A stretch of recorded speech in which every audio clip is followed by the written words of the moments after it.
如果你被周围所有的人都认为是无能的，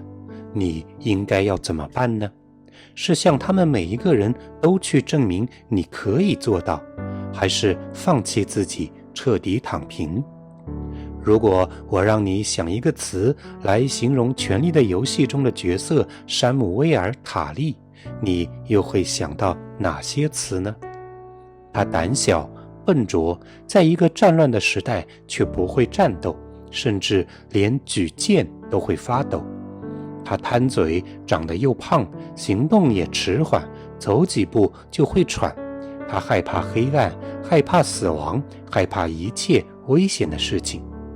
在一个崇尚力量与荣耀的世界里，谁都不会想到这样一个憨憨的胖子竟然能够从第一季成功活到最后一季，并且还成为了御前会议的一员。但如果你仔细看完他的故事，你会发现山姆的成长不是一个弱者变成强者的故事，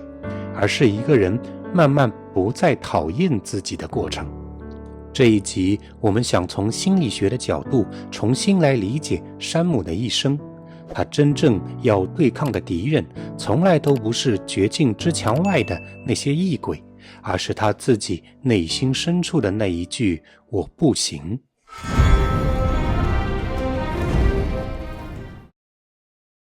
山姆的心理核心不是恐惧，而是羞耻。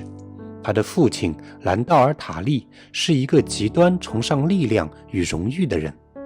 兰道尔·塔利崇尚武力，在电视剧中，斯坦尼斯·拜拉席恩曾经在守夜人的黑城堡亲口向山姆承认，他的父亲兰道尔曾经在岑树滩打败过年轻时的劳勃·拜拉席恩，甚至那是劳勃国王一生当中唯一的一场失败。就是这样一个父亲，在他的眼中，山姆是一个耻辱，是整个塔利家族的耻辱。塔利家族的封地是角岭城堡，他们是高廷的提利尔家族的封臣，他们的家徽是一个矫健的猎人正在张弓射箭。山姆的父亲兰道尔·塔利以指挥战士屡建奇功而闻名，并且被人们认为是维斯特洛大陆上最好的将领之一。塔利家族还拥有一柄十分少见的瓦雷利亚钢剑碎星。山姆威尔就出生在这样的家族当中，他是父亲的长子。小的时候，父亲一直想要把他培养成一个合格的骑士，但事与愿违，山姆始终都无法达到父亲的要求。后来他的弟弟出生了，并长成了一个健壮的男孩子，于是父亲转而开始培养他的弟弟。山姆就此开始研究起自己喜欢的美食，翻看家中的书籍，也因此他一直都被崇尚武力的父亲嘲笑、威胁，被他否定。父亲甚至认为他是家族的耻辱，塔利家怎么能生出这样一个懦弱的孩子来？于是山姆被送去了绝境之墙，成为了守夜人。要知道，成为守夜人的大多都是罪犯或是没有身份的私生子，他们都是无法在那样的社会里光明正大的立足的人，都是被社会抛弃的人。也因此，山姆成为守夜人并不是为了什么家族荣耀，而是被父亲清理出了家门。长期生活在这样的环境里，一个孩子会形成一种深层次的自我认知，不是我做得不够好，而是我这个人本身就有问题。于是我们能够很明显地看到，山姆的人格容易自责，回避冲突，不敢表达需要，总觉得自己不配，习惯性地否定自己。所以山姆不是单纯的胆小，他是从很小的时候就被训练成不要相信自己。当第一季中琼恩·雪诺来到绝境之墙，就看到山姆和一群也刚刚来到这里的新人在操场上练习剑术。山姆完全不是那几个坏小子的对手，甚至我们能从山姆的表情上看出，他早就想放弃了。如果从荣格心理学的角度来看，山姆的故事其实是一个典型的个体化的过程。许多人都会直觉地认为荣格所说的人格阴影都是一些坏的东西，但实际上阴影是一个人始终都在逃避和不愿意接受的自我，这里面也可能会包含许多世俗意义上的好的东西。胖山姆的阴影就是这样，他的阴影不是强烈的控制欲，也不是暴力或者黑暗，而是勇气、愤怒、反抗和自主性。山姆人格当中的这些力量一直都被他自己压抑着，因为从小他就被父亲认为不配强大，不可能成为真正的骑士，不可能被这个世界认可。在电视剧中，山姆和伙伴们在绝境之墙的外面意外地发现了龙晶，但也因此遇上了异鬼。他的伙伴们仓皇逃跑，不知不觉把他落在了后面。山姆由于体型肥胖，行动迟缓，体力逐渐不支。就在他躲在一块岩石的后面，眼看着异鬼慢慢靠近自己，我们有理由相信，那一刻山姆心中所想的可能依然是：果然我是多余的，他们不会来帮我的，我又被抛弃了。但是山姆是极其幸运的，由于他躲藏在岩石的后面，异鬼的降临把目标锁定在更远处的绝境之墙，所以并没有注意到他。是的，山姆并没有被杀死，他活着回到了黑城堡。我们能够大胆地猜测，这段经历一定会给山姆的内心带来许多完全不一样的东西。或许他也会想，原来我还没有被这个世界放弃。也正是因为这次经历，山姆得以回到守夜人群体当中，并且将龙晶和死人军团正在靠近的消息告诉其他人。可以说，山姆的改变从这一刻就开始了。但如果我们再深入一点，就会发现，伴随在山姆的改变中的，并不是什么苛刻的军事训练，也不是因为所谓的意志力，真正改变他的是几段关系。琼恩·雪诺是第一个相信他的人，随之而来的是一小队守夜人的小团体，他们开始保护他，接纳他。而对观众们来说，在山姆与其他人的关系当中，最令人印象深刻的可能就是吉利了。认识吉利是山姆身上的人生关键时刻，他爱上了吉利。为了保护吉利，他孤身一人，想尽一切办法，甚至对抗守夜人的规则。在这个过程中，他还亲手杀死了异鬼。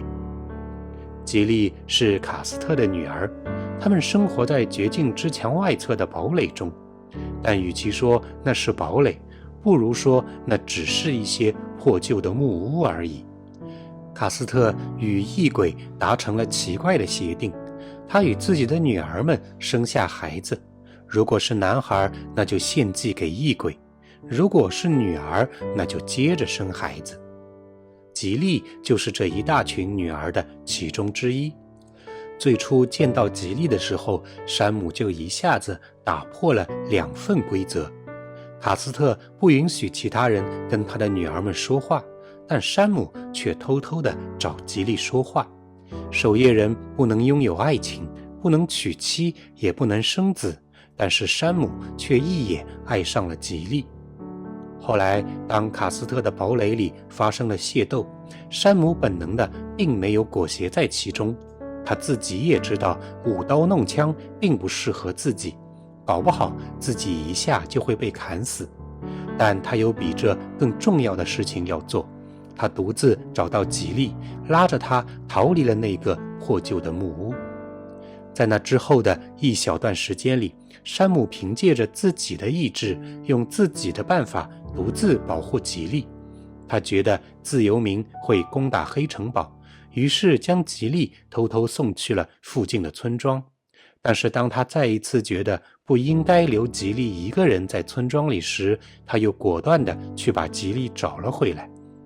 这段时间里，他与吉利的关系成为了山姆人格成长之路上的催化剂。吉利从来都没有离开过那个破旧的木屋堡垒，也没有见过什么世面。而山姆因为喜欢看书，所以总是给吉利讲许多从书上看到的有趣的故事。他也会教吉利识字。这个过程让山姆感受到了自己的价值，也切实地感受到了自己被别人需要。而标志性的事件就是吉利决定将自己的孩子取名为山姆。没错，山姆是大家对山姆威尔的昵称。在西方文化里，将自己的孩子取名为一个自己尊敬的人，是对那个人最高的认可。同样的情况，我们也能够在《哈利波特》系列的最后一集中看到。在经历了伏地魔大战之后，哈利用斯内普的名字给自己的孩子取了名。吉利也做了同样的事情，这会让山姆在自己的人生当中第一次意识到自己是有价值的，自己是可以被需要的，自己是可以被别人接纳的。心理学中有一个概念叫做矫正性情感经验，这个概念由心理学家弗兰茨·亚历山大提出。他的意思是，当一个长期被否定的人第一次被接纳、被信任、被需要时，他的内在结构会开始慢慢地发生改变。山姆之所以能够成长，不是因为他变得更强，而是因为终于有人用不同的方式对待他。这也是心理学家们的一个普遍的观点。一个人只有在被接纳中才能成长。一个人的价值虽然由自己的内在而决定，但也是需要在关系中才能够体现出来。山姆的内在价值在于自己爱学习、爱看书、爱钻研一些同时代的男性们普遍不愿钻研的事物，而他的这些价值在与吉利的交往过程中逐渐展现了出来。与山姆类似的角色还有一个，那就是艾莉亚的小跟班厨师热派。热派是君临城的一个孤儿，他跟艾莉亚和铁匠詹德利一起加入了前往绝境之墙的队伍。途中，他们一起经历了在赫伦堡的关押，然后一起逃出赫伦堡，然后热派果断地留在了十字路口的酒馆里。热派与山姆一样，也和这个世界的多数男人们格格不入，但是热派也知道那些舞刀弄枪、争权夺利的事情不适合自己，而唯有厨房最能体现自己的价值，于是他留了下来。而观众们最容易忽略的剧情之一，就是如此真实的热派最终也活了下来。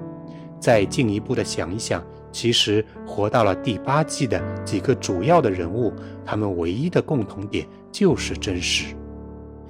让我们说回山姆威尔，在坚定了自己与吉利的关系之后，山姆的身上开始涌现出了自主自发的勇气。如果说在绝境之墙外面亲手杀死异鬼，那是山姆在求生本能和保护吉利的本能下催生出来的举动。那么在黑城堡投票选举新的领导人的时候，山姆能够勇敢地站出来为琼恩·雪诺辩护，这就是山姆自发的一种行为。在这组镜头中，我们能够看到，当另一派提议其他的候选人的时候，山姆就似乎有不同的意见。他看看其他人，看看坐在自己前面的琼恩，快速地眨眼。很明显，此时的山姆正在飞快地思考，而在这仅有几秒钟的快速掠过的镜头里，山姆就看向了琼恩·雪诺好几次。而当山姆打断了伊蒙学士的时候，琼恩·雪诺意识到了他想做什么，甚至朝他摇了摇头，示意他不要再说下去了。但是山姆依然在众人的嘲讽声中举荐了琼恩·雪诺，甚至他还顺便拿自己心爱的吉利嘲讽了一下战斗发生当时躲在储藏室里吓得尿了一裤子的史特林爵士。要知道，当时确实已经有不少守夜人兄弟是拥护琼恩·雪诺的，但是大家都没有能够勇敢地站出来为雪诺说一句话。一是因为琼恩·雪诺还年轻，资历不足；二是因为当时琼恩已经主张要和自由民谈判，借助他们的力量来对抗叶王，而这是其他许多守夜人无法接受的。而山姆之所以举荐琼恩·雪诺，除了雪诺曾经维护过自己之外，更多的则是山姆能够看到雪诺身上的闪光点，并且山姆心里也清楚，要对付夜王，徒有龙筋是不够的，守夜人们必须要引入自由民的力量，而这其实也是山姆未曾察觉的自己的价值之一，他善于观察和记录。这也是为什么在全剧的最后一集，山姆能够将所有人的故事编辑成一本书的原因。山姆他害怕吗？他当然害怕，他当然恐惧。他是守夜人中少数几个直接接触过异鬼的人之一，死神与他擦肩而过不止一次。守夜人队伍里也是人人都瞧不上山姆，甚至大家不相信他杀死过异鬼，嘲讽地给他起了一个外号“异鬼杀手”。但无疑，这个时期的山姆已经有足够的力量来克服自己的这些害怕和恐惧了。在那之后，山姆启程去了学城，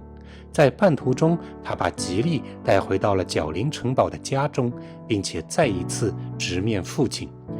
父亲是山姆的人格阴影的最直接的源头。心理学大家荣格认为，一个人如果要解决自己心灵深处长期潜伏着的阴影问题，最好的方式就是直面阴影。而直面阴影并不意味着我们需要打败阴影，更多的时候我们只需要看到阴影在那里就好了。而在角灵城堡的晚餐桌上，在这里山姆再一次以长子的身份带着吉利一起与父母和兄弟姐妹们坐在了餐桌上，直面了自己的父亲。我们可以看到山姆的全家都能够接纳他，甚至他的母亲以及家里的其他女性家人们也都非常愿意接纳吉利和他的孩子，唯独他们的父亲老塔利依然在餐桌上不停地羞辱山姆。就当观众们以为山姆又要在父亲面前忍气吞声地认怂的时候，山姆却用他自己的方式向父亲发起了抗议。他原本可以留下吉利在家里，由母亲和女眷们好好照顾，独自一人前往学城，但他最后毅然决然地带着吉利离开了角灵城堡，并且他临走时果断带走了祖传的瓦雷利亚巨剑碎星，以此来表达自己的决心。他向父亲挑明了自己的立场，并且他也进一步坚定了自己的决心，那就是他要以自己的力所能及的方式帮助琼恩找到对抗夜王的办法。学成的知识是其一，而瓦雷利亚钢剑则是其二。然后他不顾学成不允许女人进入的规则，带着吉利一起去了那里，并想办法安顿好了吉利和小山姆，自己在学城坚持学习，即使那儿的老学究们都瞧不上他，嘲笑他，并且否定他提出来的一些想法。这些行为背后的意义是，他并没有变成一个强者，而是开始允许自己可以有力量。这正是荣格所说的，当一个人开始整合自己被压抑的部分，他才真正开始成为自己。如果说吉利需要他，愿意跟他逃离那个肮脏的小木屋，这让他第一次感到自己是有价值的，那么在学城，他的知识与努力终于得到了被看见的机会。他治好了大熊乔拉的灰灵病，在那之前，学城的老学究们都认为那只是记载在书籍中的一种理论上可行的方式，在实际经验中并无任何价值。但山姆冒着被感染和被发现的风险，选择帮助乔拉爵士做尝试，而这一举动也让他成为了现存维斯特洛大陆上唯一一个既手刃过异鬼，又治好过灰灵病的人，可以说是能文能武的第一人了。如果说山姆的故事有什么最打动人的地方，那就是他从来没有变得不害怕。每一次战斗，他仍然会发抖；每一次危险来临，他仍然会想要逃跑。但他做了一件非常重要的事情，留下来看到真实的自己，承认真实的自己。他害怕战斗，却选择去救吉利；他害怕死亡，却在千钧一发之际杀死了异鬼；他害怕被嘲笑，却果断地站出来支持琼恩·雪诺；他害怕不被承认，却仍然鼓起勇气回到父亲面前。他一边害怕着，却一边一次次地站出来。这是一种非常存在主义的勇气。勇气并不是没有恐惧，而是在恐惧中仍然能够选择行动。这也是大多数普通人的真实状态。我们不会突然变得无所畏惧，我们只是一点一点地带着害怕继续向前。其实，如果说山姆的父亲是山姆人格阴影的来源，那么其实山姆本身也是他父亲的阴影。他的父亲始终不愿意承认这就是自己的长子，始终不愿意看到人生除了成为骑士之外，还有许多其他的选择。在他父亲的人生当中，男人就只有战场一条归路，而最终他的父亲也被自己的这个阴影所吞噬。正是他一生所追求的不屈不挠的骑士风格，让他和他的小儿子一起死在了巨龙的火焰之下。山姆的故事没有王座，没有权力争斗，没有你死我活，他只是慢慢的从一个不断自我否定的人，变成了一个能够说出也许我可以的人。他的成长不是战胜这个世界，而是停止与自己为敌，并彻底接纳最真实的自己。也许这也是很多人的人生课题，不是成为更厉害的人，而是有一天能够不再羞于成为自己。如果你也曾因为出身、评价或失败而怀疑自己，如果你也曾觉得别人都更强而自己不够好，也许你可以记住山姆的故事。真正的改变不是从变强开始，而是从允许自己存在开始。这里是咖啡脑洞心理学，这个系列的视频每周5晚上在 YouTube 首发播出，次日晚在 B 站同步发布。如果你喜欢今天的内容，欢迎你给我点赞，并将这集内容转发给你的朋友们。如果你也是在 B 站上观看这一集，请为我一键3连，希望你能关注我的频道，这样就能够收到这个系列的更新通知。如果你也想像山姆一样，想要学会如何看清真实的自己，想要与家人和朋友们好好相处，那么我会很推荐你查看视频下方描述栏以及置顶评论中的在线心理课程。这是一门能够让你慢慢觉察到自己的内心和情绪，并开始学会如何与在意的人相处的课程。只要点击链接就可以立刻免费试听。如果你愿意，我们下一次再一起从心理学的角度看见更多的角色，也看见更多的自己。让我们下期再见。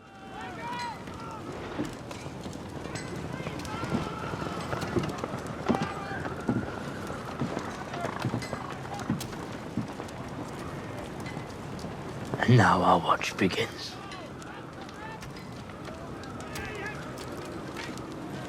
Gilly, little Sam.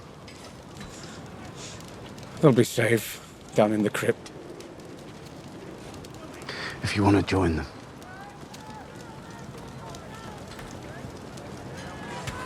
To protect them.